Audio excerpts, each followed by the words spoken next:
Salve mais uma vez a igreja com a paz do Senhor, amém? Amém. Louvado seja o nome do Senhor. Quem está alegre com Jesus, glorifica e exalta o nome dele, porque ele é o único que é digno de receber a nossa adoração. Abra a tua Bíblia, por gentileza, Evangelho de Lucas, capítulo 14. Vamos ler a partir do versículo 15. Ou melhor, leremos do versículo 15 até o versículo 24. Caramba, pastor, que leitura grande. Deixa a tua Bíblia aberta. Vamos fazer uma leitura colaborativa para que todos possam participar, amém? Aqui no Data Show, ó. E ouvindo isto, um dos que estavam com ele à mesa disse: Bem-aventurado o que come pão no reino de Deus. E todos. Porém ele lhe disse: Um certo homem fez uma grande ceia e convidou a muitos. E a hora da ceia mandou os seus servos dizer aos convidados: Vinde que já tudo está preparado. E todos a uma começaram a escusar-se. E disse-lhe o primeiro: Comprei um campo e importa ir vê-lo. Rogo-te que me hajas por escusado. E o outro disse: Comprei 5 juntas de bois e vou experimentá-los. Rogo-te que me hajas por escusado. E o outro disse: Casei-me com a minha esposa, portanto não posso ir. E voltando aquele servo, anunciou estas coisas ao seu senhor. Então o pai de família, indignado, disse ao seu servo: Sai depressa pelas ruas e bairros da cidade, e traze aqui os pobres, e aleijados, e mancos, e cegos. E disse o servo: Senhor, feito está como mandaste, e ainda há lugar. E disse o Senhor ao servo: Sai pelos caminhos e valados, e força-os a entrar, para que a minha casa se encha. Porque eu vos digo que nenhum daqueles homens que foram convidados provará da minha ceia. Toma teu assento nessa noite, glorificando e exaltando o nome do Senhor. Louvado seja o nome do Senhor Jesus. Jesus usava as parábolas para falar aos seus discípulos a respeito do reino de Deus. E ele havia terminado de ensiná-los a maneira de se comportar humildemente ao receber um convite. Tinha explicado a eles para que eles não procurassem os melhores lugares, mas que eles fossem para as cadeiras do fundo, para não ser envergonhado por alguém mais importante. Ele tinha acabado de ensinar a eles, louvado seja o nome do Senhor, para que eles não fizessem o bem somente àqueles que pudessem retribuí-los de alguma forma. O que a Raquel acabou de dizer na sua oportunidade, que não podemos ser generosos aguardando alguma coisa em troca. E Jesus ensinava exatamente isso para eles. E o texto diz no versículo 15 que um dos discípulos, maravilhados com aquela instrução de Jesus, vai dizer que bem-aventurado é aquele que come pão no reino de Deus. Aí Jesus vai contar para eles essa parábola que nós acabamos de ler, que tem o título como a parábola da grande ceia, ou do grande banquete, dependendo da tradução que você usa, que fala sobre um homem que fez um banquete e convidou muitas pessoas.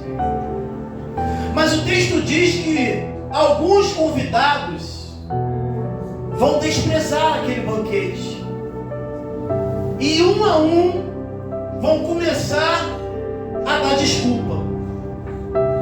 E Deus nessa noite, Ele quer usar esta parábola para nos dar algumas lições espirituais. O homem daquela parábola que deu aquele banquete representa Deus, o nosso Pai. Aquele servo que saiu para convidar, que saiu para avisar que já estava tudo pronto, representa Jesus Cristo. E todas aquelas pessoas que foram convidadas, que fizeram desfeita, que deram desculpa, representa cada um de nós.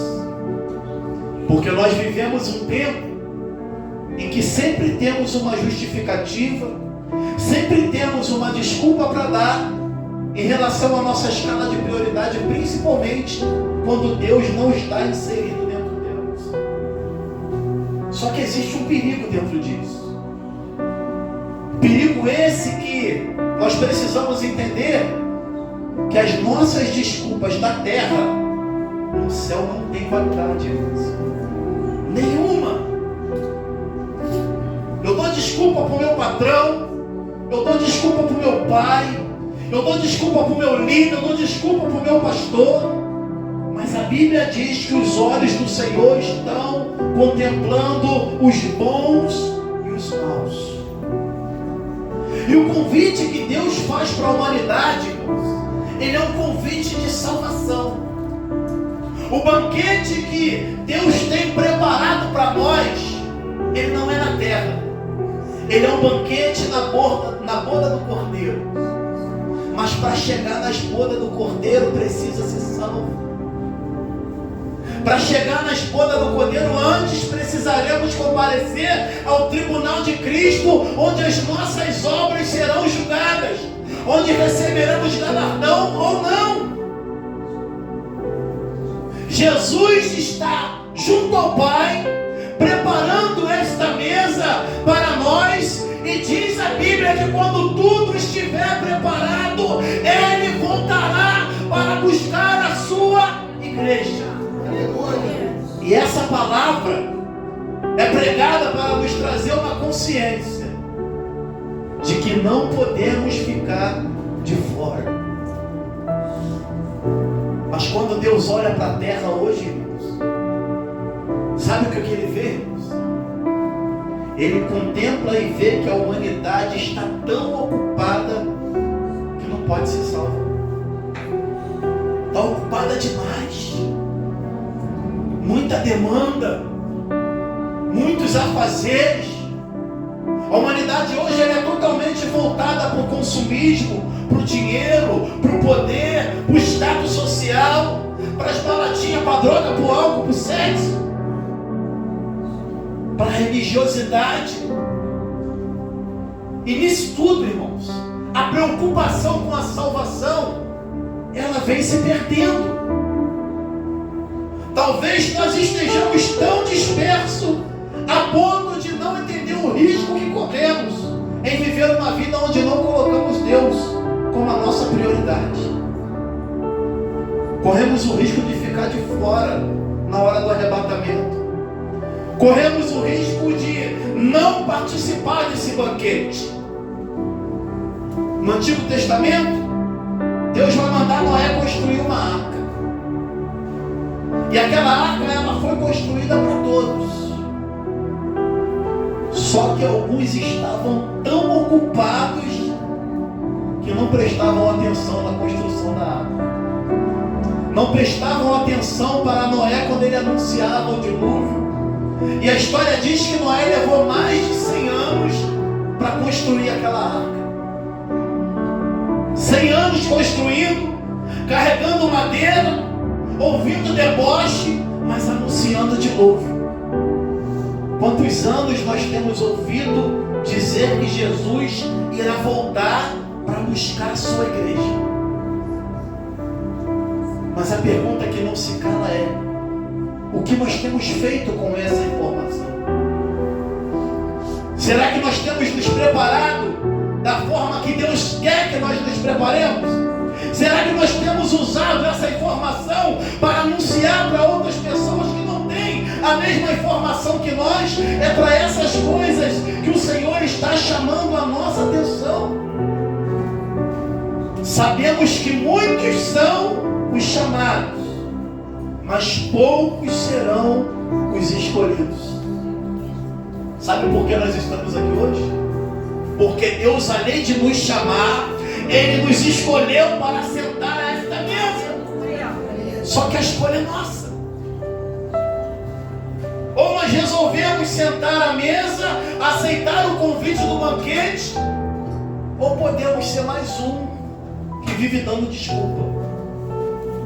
A escolha é nossa. Só que Deus vê uma coisa que o homem também enxerga hoje, que as nossas desculpas, elas apontam para o que é prioridade para nós. Voltando para o texto, versículo 18, parte B, diz assim: comprei um campo, importa que vá vê-lo, me desculpe, mas não vou poder. O primeiro convidado do texto explicou que não poderia comparecer porque havia comprado uma terra. A prioridade dele naquele momento era a terra que ele comprou. Era uma conquista, pastor. Qual é a tua prioridade para esse tempo? Qual é a tua prioridade para essa noite? Qual foi a expectativa de você sair de casa para vir para um culto de libertação? A pastora acabou de falar qual é o nome do teu milagre, qual é o nome da tua semente. É uma semente de cura, de libertação, de transformação, de porta aberta, seja lá qual for, mas precisamos sair de casa para vir para cá com uma direção, senão é só mais uma quarta-feira. Senão nós não conseguimos entender o que a palavra diz para nós, irmãos. Hoje não é ceia, mas é uma palavra para nos fazer uma autoavaliação. Não precisa ninguém apontar para nós, irmãos. Eu não estou aqui generalizando, não, irmãos. Mas pode ser que nós estejamos muito preocupados em ganhar a terra e estamos perdendo o céu. As coisas vão acontecendo de forma sutil, para não trazer choque, e quando nós menos esperamos, já era. E a notícia triste é que o caminho de volta ele é sempre mais longo. Mateus capítulo 6, verso 21 diz que aonde está o teu tesouro, ali também está o teu coração. Eu não vim aqui pregar e dizer que você não tem que conquistar nada. Da mesma forma que nós não pregamos aqui uma teologia falsa da prosperidade, nós também não pregamos o evangelho de miséria, que diz que você tem que pedir emprestado, que diz que você não tem que conquistar nada. Mas como a pastora acabou de dizer, nós precisamos entender o sentido da palavra. Precisamos entender o que é prosperidade de verdade. Prosperidade não é ter abundância de tudo, não. É não sentir falta de nada, irmãos. E isso é muito evidenciado na vida de pessoas ricas e milionárias. Tem muito dinheiro, mas não são felizes. Sempre falta alguma coisa. E quando você vai ver o que está faltando, é algo que o dinheiro não pode pagar. E a boa notícia é que essa coisa que o dinheiro não pode pagar, Deus traz para nós aqui de forma gratuita. E tem gente que abre mão. Tem gente que não aceita o convite, porque está muito ocupado. Eu vim aqui nessa noite, irmãos, somente para trazer um alerta da parte de Deus, para que nós possamos entender que nem tudo que é importante para nós é urgente. Nem tudo que é necessidade para nós é a nossa prioridade. E existem pessoas que estão em meio a essa sede de vencer a qualquer custo e por conta disso tem bebido no copo errado. Tem influenciado pessoas de forma errada. E a Bíblia diz que nós somos o sal da terra, que nós somos a luz do mundo, e o sal precisa dar sabor, precisa dar tempero. E se nós estamos indo na direção contrária, na contramão do que Deus tem para nós, nós não vamos dar sabor à vida de ninguém. Nós vamos contribuir para que as pessoas sejam ainda difícil de dar um glória, irmãos. Estou ruminando essa palavra tem 3 dias. O coro primeiro bate de quem está recebendo a mensagem. Mas foi o que Deus colocou no meu coração. Eu tenho aplicado isso na minha vida. E aonde que falta, onde tem sido difícil, eu tenho pedido a ajuda de Deus, irmãos. Porque sozinho nós não conseguimos. Sozinho nunca. Se nós não entendermos um senso de dependência que temos de Deus e confiar na força do nosso braço, irmãos, vai ser igual cavalo no Paraguai. Vai andar muito, mas quando chegar lá na frente, vai quebrar. Jeremias, certa feita, estava empolgadão assim, achando que podia tudo. O Senhor falou para ele: camarada, se tu se cansa andando com os que vão de pé, como é que tu vai competir com o cavalo?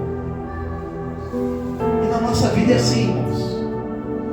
Quando nós rejeitamos um convite da parte de Deus, quando Deus traz um alerta e nós não entendemos o que Ele está falando através da palavra, independente do tamanho da conquista, do valor monetário que ela tenha, comparado ao chamado de Deus para cada um de nós e para a nossa salvação, não tem valor nenhum. Porque o que Deus tem para nós é muito maior. Porque o dinheiro o ladrão rouba, ele acaba. A prata, o ouro, a traça, ela corrói, meu irmão. O status social que muitos buscam, o poder, isso acaba de uma hora para outra, irmãos. Nós vivemos um tempo de cancelamento. Hoje o camarada está na mídia por causa de uma postagem de algo que ele fala. Amanhã ninguém segue mais. Amanhã ninguém quer nada com ele. Amanhã ele é um zero à esquerda perante os homens. Mas a Bíblia diz que aquilo que os olhos não viram e os ouvidos não ouviram é o que Deus tem preparado para nós. Muito além de ouro, muito além de prata.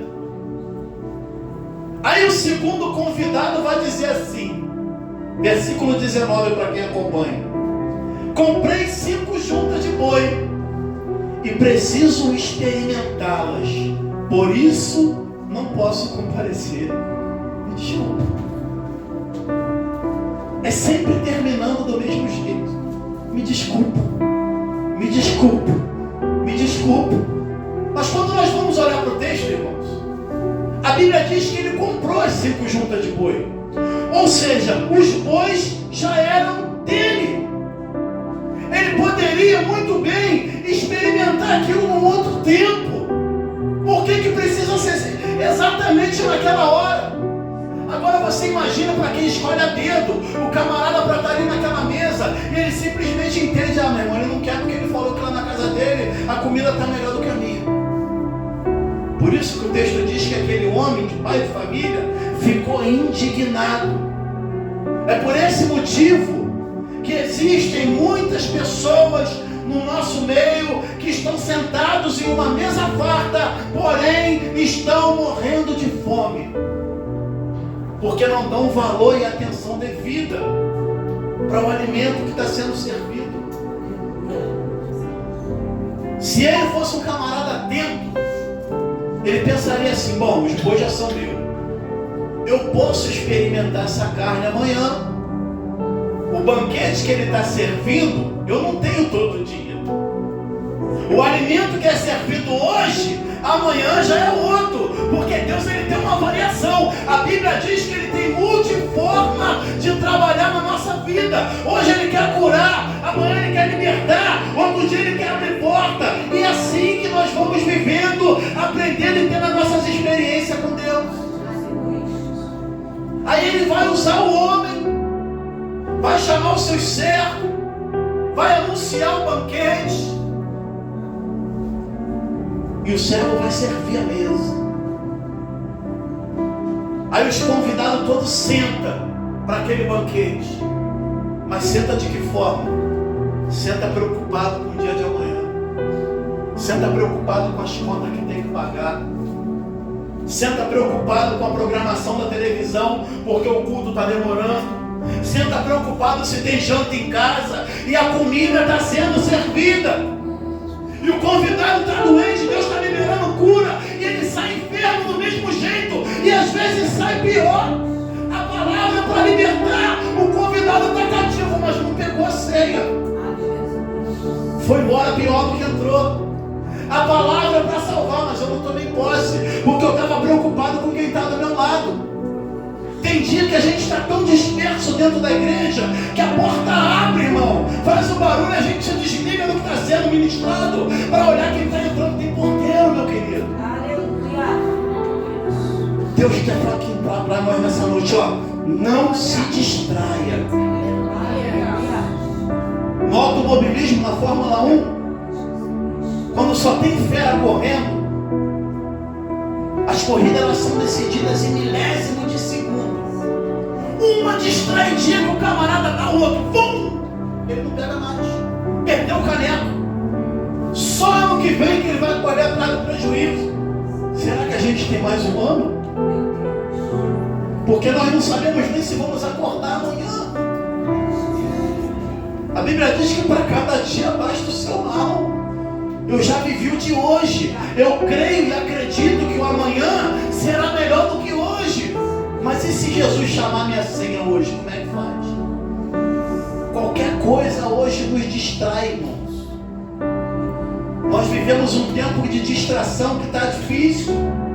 Mas quando eu entro nesse lugar ligado, quando eu saio da minha casa com propósito para vir para cá, como diz o pastor Paulo, quando o meu culto já começa, na hora que eu vou escolher a roupa, quando eu estou ouvindo o louvor, eu entro cansado, mas eu entendo, ó, Deus pode renovar o meu cansaço. Eu entro aqui com dor de cabeça, eu entro doente, mas eu entendo que o Deus da cura, Ele está aqui. Ah, pastor, mas hoje eu estou fraquinho espiritualmente, mas a Bíblia diz que o poder de Deus é aperfeiçoado na minha fraqueza.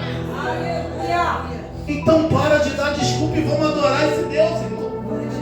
Tem desculpa que não cola mais. Deus deve estar cansado da gente de um monte de coisa. Só estamos enganando a nós mesmos. E o conselho de Deus para nós nessa noite é: não faça desfeita do convite. Porque existem muitas pessoas que queriam estar aqui no nosso lugar nessa noite, mas não pode. Existem pessoas que tinham o coração de estar aqui, mas a luta espiritual é tão intensa que não consegue chegar. Existem pessoas nessa noite que queriam estar aqui, mas um dia tiveram saúde e dispensaram esse convite. Hoje estão acamadas, algumas no leito de hospital, algumas impossibilitadas de chegar até aqui. É melhor vir com as tuas pernas do que vir carregado, irmãos. Existem pessoas que não deram um dia o valor devido para essa palavra e hoje estão encarcerados, estão pelas ruas. Ontem eu fui buscar pastor em Madureira de Come e nós estávamos voltando. Tinha um camarada maltrapilho na rua e ele falou assim quando eu parei no sinal: ah, ora por mim, presbítero Jerônimo. Será que um dia ele também não recebeu esse convite para esse banquete?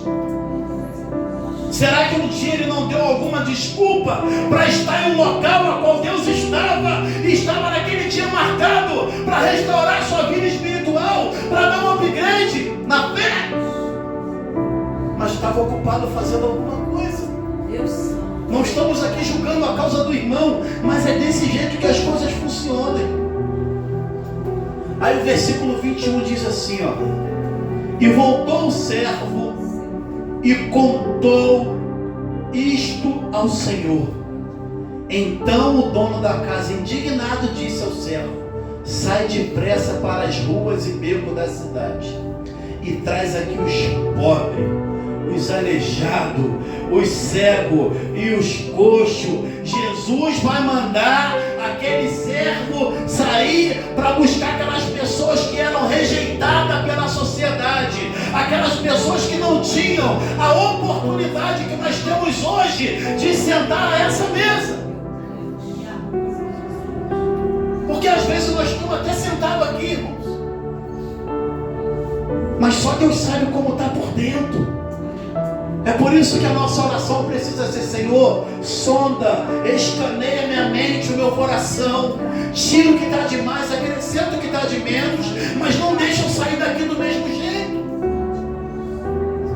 Pode ser que hoje a minha e a tua condição nos traga um certo constrangimento de aceitar o convite e sentar na mesa. Mas se a Bíblia diz que tinha lugar para todas essas pessoas, por que não tem para nós? E aquele homem vai obedecer, vai sair, vai convidar tudo. Aleijado, coxo, cego, paralítico, vai sair arrastando todo mundo. Mas o engraçado é que ele vai chegar e vai falar assim: Senhor, eu fiz o que tu mandou, mas ainda tem lugar. Tem lugar para você, meu irmão. Tem lugar para mim, independente da condição que nós estejamos hoje. Jesus olha para nós e fala assim: ó, pode ser visto mal pela sociedade, pode ser coxo, pode ser manco, mas aonde o homem vê um drogado e fala que não tem mais jeito, Deus vê um pregador da palavra, um pastor. Aonde Deus vê uma prostituta, Deus vê uma missionária, irmão. Porque a Bíblia diz que a sabedoria de Deus para o homem ela parece loucura. É como se ele falasse assim, ó: não importa a forma que ele está, eu chamei, está chamado e ponto final. Sou eu que restauro, sou eu que coloco de pé. O nosso papel é convidar para a festa. O nosso papel é convidar as pessoas para estarem nesse banquete. Mas como nós convidamos alguém se nós mesmos não vamos? Como ouvirão se não há quem pregue? Como pregar se ninguém se dispõe a ir? É comigo e contigo, irmão, que Deus está contando para que essa palavra seja pregada. E respondeu o Senhor ao servo: sai pelos caminhos valados e obriga-os a entrar, para que a minha casa se encha. O Senhor não está nem aí preocupado se tu já matou, se tu já roubou, se tu já prostituiu. O importante para Ele é que haja arrependimento, haja uma consciência do reino e que nós estejamos prontos para sentar a essa mesa. Por isso não podemos rejeitar esse convite. Por isso eu não posso viver dando desculpa, irmão. Uma vez uma pessoa me ligou, já falei isso aqui outras vezes, me ligou às 7h15, o culto começa às 7 horas. Pastor, aí mandou um áudio, um WhatsApp: pastor, eu não vou para a igreja hoje porque eu estou com dor de cabeça. Irmão, a gente vive a fé. Toma de pirona e vem para a igreja. Chega aqui e pede um irmão para orar por você. Como é que você diz que Deus cura e é vencido por uma dor de cabeça? Aí quando eu cheguei em casa eu falei para a pessoa: vem cá, fulano, mas a dor era na cabeça ou era no pé? Porque se for no pé eu vou de Kombi e te busco, e depois eu te levo. Se Deus não curar a dor no pé, porque eu creio que se você se esforçar para sair da tua casa com dor e chegar aqui com fé que Deus vai te curar, tu vai sair daqui curado. Mas nós não vivemos essa fé. Somos hipócritas. Pregamos ela, mas não vivemos ela. E Deus quer repreender essa hipocrisia da nossa vida. Deus quer que nós sejamos ouvinte e praticante dessa palavra. Por isso Ele nos chama nessa noite para vencer toda a resistência que nos impede de nos entregar de uma vez por todas para Ele.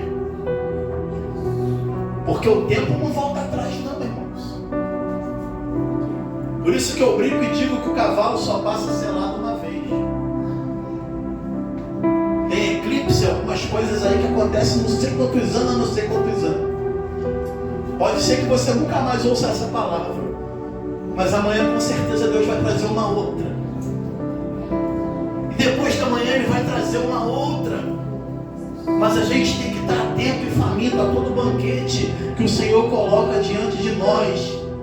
Porque algumas oportunidades na nossa vida, elas são únicas. Se desperdiçou, já era. Por isso nós precisamos esquecer o que vai ficar para trás. Tem que focar no que tem para frente. Tem que focar no que Deus tem para fazer lá na frente. Porque se fica olhando para trás, olha para um tempo de pecado, para um tempo de sofrimento, e nós precisamos começar a avaliar o que isso aqui vai trazer edificação. Se não tem nada, deixa quieto, irmão. Se não está mais comigo, já está na mão dele. Meu foco é o que vai acontecer lá na frente. Ontem eu ouvi uma mensagem e o camarada falava assim, ó, um videozinho curtinho. Ele falava assim: você já reparou que quando você entra no carro, o para-brisa ele é maior do que o retrovisor? Porque o retrovisor serve para você olhar atrás do carro, mas se você perder muito tempo olhando para o que está atrás, você esquece do que está na frente. E é o que está na frente que dá a direção, irmão. É o que está na frente que é o que Deus preparou para nós. De repente, você olhando muito no retrovisor, você vai olhar um tempo de humilhação e você esquece que Deus fala que para cada tempo de humilhação Ele promete dupla honra. Se ficar olhando muito para o retrovisor, a gente vai lembrar do que vivíamos numa época pecaminosa. E vamos esquecer que a Bíblia diz que onde abundou o pecado, superabundou a graça. Prossigamos em frente para o alvo, o prêmio da minha salvação, Jesus. Então não rejeite o convite, irmãos. Quando Deus te convidar para um banquete, fala: Senhor, eis-me aqui. Eu até tenho isso aqui para fazer, mas isso aqui eu posso fazer depois, porque hoje eu preciso adorar aquele que me dá fôlego, aquele que me dá saúde, aquele que abre porta para mim, aquele que me dá condição de estar aqui falando o amor dele, recebendo da sua graça de forma gratuita. Glória a Deus. A graça, ela é de graça, mas ela não é barata. Existe um preço de renúncia. Existe um preço de obediência. Por isso a resistência de muitas pessoas para se aproximar dessa graça. Mas a notícia triste, eu já estou terminando, é que quando Jesus chama e nós não atendemos ao chamado, quando Ele coloca uma mesa posta diante de nós para que nós possamos comer, saciar a nossa fome, e nós desprezamos, Ele manda chamar quem está lá nas ruas jogado, mas Ele diz assim: pois eu vos digo que nenhum daqueles homens que foram convidados provará da minha ceia. Haverá um tempo, irmãos, que ou ouviremos de Deus: vinde a mim, bendito do meu Pai, ou ouviremos de Deus: apartai-vos, porque não vos conheço. A escolha é nossa. A bússola está sempre na nossa mão para que nós não percamos o caminho. Estamos sempre com o manual de instrução, voltando para Noé, 100 e poucos anos construindo a arca, falando de um dilúvio, mas a Bíblia diz que Deus fechou a porta e ninguém conseguiu entrar mais, e tudo que ficou do lado de fora morreu. Haverá um tempo que essas portas vão estar fechadas, mas se Jesus estiver dentro do teu coração, se Ele for a tua prioridade, nós teremos um livramento nesse tempo difícil. Nós seremos arrebatados junto com a igreja, mas para isso eu preciso aceitar o convite. Certa feita, um homem muito bem quisto na sociedade onde ele morava, num lugar que as leis eram muito mais rígidas do que as nossas, que não tinha tanta impunidade quanto nós temos no nosso país, cometeu um crime. Crime esse que ele foi condenado à morte. E um dia as pessoas se juntaram e foram até naquele governador daquela cidade para pedir o perdão daquele homem. E como eram muitas pessoas, eu acredito que pessoas influentes, pessoas que a palavra delas tinha peso, aquele governador coloca no seu coração que iria dar o perdão dele, mas queria conhecer ele pessoalmente. E aí aquele governador se caracterizou de pastor, pegou a carta de perdão, colocou dentro da Bíblia e foi lá na Carcerais. E aí chamaram ele: fulano de tal, tem um pastor aqui para te visitar. Aí ele: eu não quero saber de pastor nenhum, não. Tenho raiva de crente, não deixa nem chegar perto de mim. E aquele governador disfarçado: calma, rapaz, Eu trouxe um presente para você. Ele não quer um presente nenhum teu, não. E se você chegar mais perto, eu vou te agredir. Aí aquele homem, para proteger a sua integridade física, se retirou e foi embora. 15 dias depois era o julgamento daquele homem. E ele estava lá sentado, a poucos minutos da cadeira elétrica. E deram a ele a oportunidade de ele falar uma última coisa. Só que antes de ele chegar lá, quando aquele homem saiu da carceragem, o carcereiro falou para ele: rapaz, você é maluco. Esse cara não é pastor, esse cara é o governador. Ele veio aqui para trazer a tua carta, teu alvará de soltura. E tu fez, tu chocou o cara daqui. E naquela última oportunidade que aquele homem teve para falar algo, sabe o que ele falou? Com poucas palavras ele disse assim: ó, o que eu quero falar aqui é para deixar um alerta para a minha geração. Hoje eu estou sendo condenado à morte. Daqui a alguns minutos eu vou estar morto. Mas eu não vou morrer pelo crime que eu cometi. Eu vou morrer pelo perdão que eu deixei de receber. Assim somos nós, irmãos. Quando Deus oferece o perdão, quando estende a mão, e nós simplesmente dizemos que não queremos porque estamos muito ocupados. Quando nós rejeitamos o perdão de Deus, muitas coisas ruins acontecem conosco. Saia daqui pensando nisso nessa noite. Até aqui me deu o Senhor. Não vou passar daqui. Nós precisamos entender que tem uma mesa posta. Precisamos entender que somos privilegiados de participar desse banquete. Que o Espírito Santo de Deus continue falando ao teu coração. Até aqui me deu o Senhor. E eu quero agradecer a minha oportunidade em nome de Jesus.